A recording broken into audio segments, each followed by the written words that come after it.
Horváth Csilla vagyok, Budapesten születtem, 1958. második hó 18-án. Itt nőttem föl Budapesten, 34 éves koromig Zuglóban éltem, illetve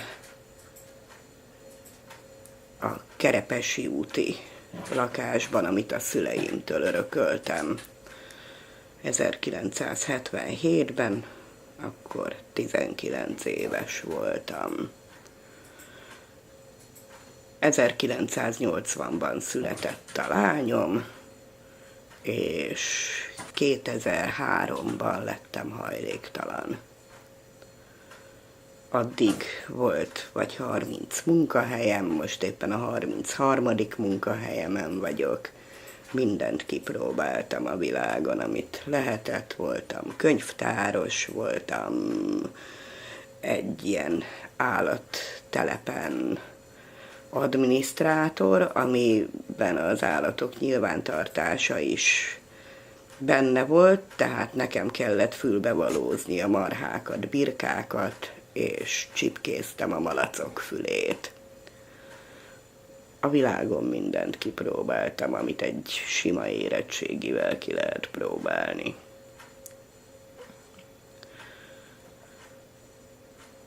Hát, a lakásomat pedig úgy vesztettem el, hogy 90 után már csak feketén tudtam dolgozni, többször voltam munkanélküli segélyen, és egyre rosszabb és rosszabb lett a helyzet, egyre több lett a tartozásom, és akkor, amikor a lányom férjhez ment 2000-ben, akkor átadtam neki meg a férjének a lakást, én pedig leköltöztem vidékre egy lovardába, ahol dolgoztam is. És ott a lovardában ilyen mindenes voltam, főztem, mostam, takarítottam. Időnként begyűjtöttem a szökött állatokat, meg ilyen dolgok. 2003-ban, amikor a lovardából kirúgtak, 2 hétig az egyik volt munkatársamnál laktam, akik együtt laktak egy szobakonyhában. Volt munkatársam anyja, a felesége, meg a kislányuk, és akkor én még oda mentem 5-nek. És ott voltam 3 hétig, és utána sikerült bejutnom egy éjszakai menedékhelyre, amit Fapadnak hívnak. 2003 őszén akkora már találtam magamnak munkahelyet, méghozzá a hajléktalan ellátás segítségével, tehát a Kürt utcában segítettek nekem munkahelyet találni, és takarítottam egy óvodában. Illetve az oltalomszállóra a József Nádor térre, akkor ott laktam, és onnan jártam az óvodába dolgozni. De 3 hónapig Fapadról jártam, tehát éjjeli menedékhelyről jártam dolgozni, ami azt jelentette, hogy 7 órára mentem dolgozni, 3-kor befejeztem, és akkor 3-tól este 6-ig, amíg nem lehetett bemenni a Fapadra, addig ültem és néztem valahol, ahol éppen találtam helyet, és vártam, hogy mehessek aludni. Borzasztó rossz érzés volt, amikor följöttem ugye a lovardából Pestre, akkor nagyon pocsékul éreztem magam. Azt tudom, hogy fölültem a 99-es buszra, és azzal köröztem össze-vissza, és arra gondoltam, hogy lehet, hogy most inkább öngyilkosnak kéne lennem. Aztán egyszer csak úgy bevillant, hogy a francot leszek én öngyilkos, most nem arról van szó, hogy mindennek vége lett, hanem vége lett egy korszaknak, kezdődik egy új, és ezt nekem végig kell csinálnom. Elkezdődött a Fedél nélkül és a Menhely Alapítvány közös pályázata, amire havonként lehetett pályamunkákat beadni, úgyhogy írtam, rajzoltam.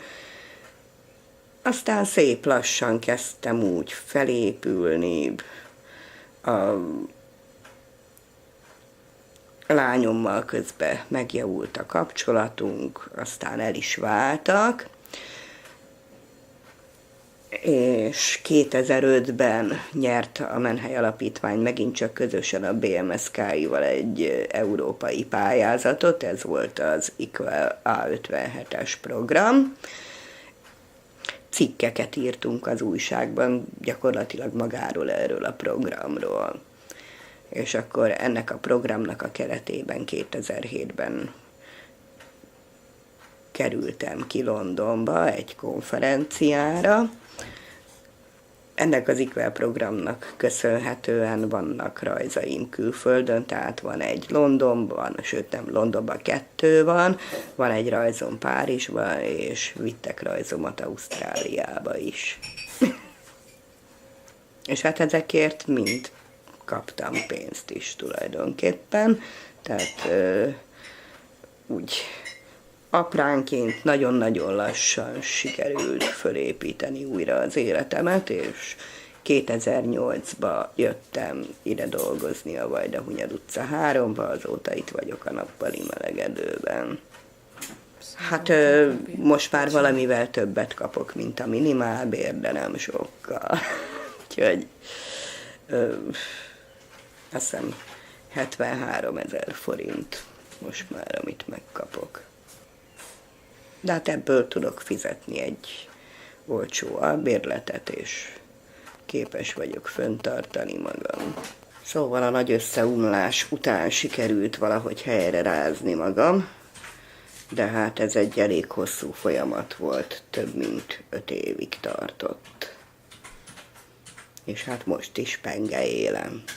Járok, mert bármelyik pillanatban akár az albérlet csúszik ki a lábam alól, akár a munkahely, akkor rögtön végem, és azért most már 55 éves elmúltam, nem hiszem, hogy még egyszer talpra állnék egy újabb katasztrófa után. És mit gondolsz a aktuális eseményekről, ami történik Magyarországon? Hát az katasztrófa. A legsérülékenyebb, leggyengébb rétegek kapják a legkevesebb segítséget. Az, hogy 1996 környékén még a Horn kormány megszüntette a kórházi pszichiátriai osztályokat, tehát az a 30 000 ember, aki korábban munkásszállókon élt, és már az utcára került, még a nyakába kapott az akkor éppen alakulóban lévő ellátórendszerrel együtt körülbelül 2000 pszichiátriai beteget, akiket ugyanúgy kellene kezelni, mint a hajléktalan embereket, de hát nem lehet, mert nekik sokkal több plusz segítségre van szükségük. Azért a pszichiátriai betegek többségének naponta lenne szüksége orvosi és szakápolói segítségre, amit nem kapnak meg, gyógyszereket nem tudják megszerezni, jövedelme, amelyiknek van, annak is a gyámja veszi föl a jövedelmét, és nem jut hozzá, vagy pedig ha hozzájut, akkor is vagy ellopják tőle, vagy elveszíti, vagy másra költi, mint amire kéne. Tehát úgy viselkedik a betegember, mint egy betegember, ami nem meglepő. A hajléktalan emberek részei a társadalomnak, tehát ugyanolyanok, mint a többi ember, azzal a különbséggel, hogy sokkal rosszabb helyzetben vannak, mert sokuknak nincs egyáltalán semmi jövedelme, és nem is jár nekik semmiféle jövedelem. Munkát találni ma Magyarországon szinte képtelenség. Ha valaki úgy rokkant meg, hogy 10 éve már nem volt bejelentett munkaviszonya, akkor legföljebb szociális segélyt kaphat 1 évben 4-szer. Valami 7000 forintot. Körülbelül a fele dolgozik, de ezek közül is többen a közhasznú szolgálatnál, ami azt jelenti, hogy 3 hónapig dolgozhat, 3 hónapig nem kap semmilyen ellátást, és utána 3 hónapig megint dolgozhat, és ha már összegyűlt neki 6 hónap munkaviszony, akkor utána kaphat 1 hónapig valami álláskereső segélyt. És ennyi. És mit kéne konkrétan változtatni, vagy van neked ötletek, hogy mit pontosan? Hát van ötletem az összes politikust kilőni a holdba, és akkor talán nélkülük egy kicsit jobb lenne.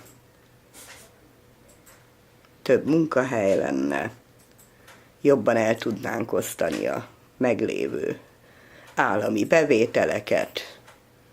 Tagja vagyok a Város Mindenkié csoportnak, tagja vagyok egy hajléktalan, illetve pontosabban otthontalan művészeti csoportnak, részt veszek a 20 forintos operettben is, tehát minden módszerrel, amit csak el tudok érni, igyekszem a változások felé mozdítani a világot.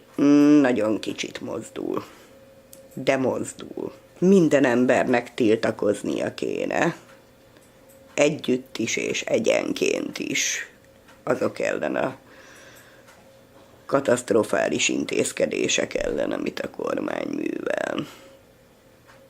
Talán csak annyit, visszatérve arra a kérdésre, hogy milyenek a hajléktalan emberek, tehát teljesen különbözőek. Mindegyik más és más, önálló jellem, vannak közöttük lusta disznók, akik nem is akarnak dolgozni, ők vannak a kevesebben, viszont a köztudatban ők látszanak, tehát ők jelennek meg a hajléktalan prototípusaként, holott ők a kisebbség. Nagyon sok az alkoholista a hajléktalan emberek között, azt ki kell mondanom, hogy utcán élni józan állapotban az elviselhetetlen. Én kipróbáltam, tényleg nem lehet elviselni.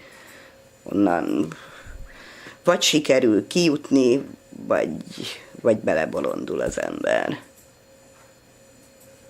Tehát ott tartottunk, hogy nagyon sokan a hajléktalan emberek közül dolgoznának, de nem találnak munkát. Vannak, akik találnak munkát, de csak feketén, és itt fönnáll az a veszély, hogy esetleg nem fizetik ki. Tehát volt olyan ismerősöm hajléktalan ember, aki egy építési vállalkozónál ledolgozott 1 hónapot, nem fizették ki. Akkor elment egy másik vállalkozóhoz, étlenszomjan ledolgozott még 1 hónapot, és akkor sem fizették ki, úgyhogy 2010. decemberében fogta magát és beugrott a Dunába. Hát éppen most nem olyan régen, 1 hónapja hallottam egy másik történetet, ami tavaly nyáron történt, hogy szintén feketén dolgozott épületbontásnál a fiatalember, és a fal tetején állt, bontotta a tetőt, amikor összeomlott alatta a fal. A feje és a lába sérült meg nagyon. A főnöke beültette a saját kocsijába, úgy, hogy előtte ilyen viaszos vászonnal letakarta az ülést, mert abszolút fölkészült volt az ilyen balesetekre, beültette a kocsiba az embert, ő azt képzelte, hogy na most akkor elviszi orvoshoz vagy kórházba, és hogy milyen rendes azért ez a pali, hogy ennyit megtesz érte, de a végén elvitte egy ilyen Buda környéki erdős részre, és ott egyszerűen fogta és kirakta. És ott hagyta. És ott halt volna meg, hogyha éppen nem ment arra valami erdei famunkás, és nem hívott volna neki mentőt. És ugye, hogy nem rögtön vitték orvoshoz, hanem órák múlva, a lábsérülését nem tudták annyira helyrehozni, hogy munkaképes legyen, úgyhogy azóta is munkaképtelen és rokkant. És nem fog tudni az életbe dolgozni. Vagy legalábbis nehéz fizikai munkát nem. Milyen kérdést érdemes föltenni? Akarsz élni, vagy inkább megdög lesz? Ha élni akarsz, akkor tiltakozz velünk.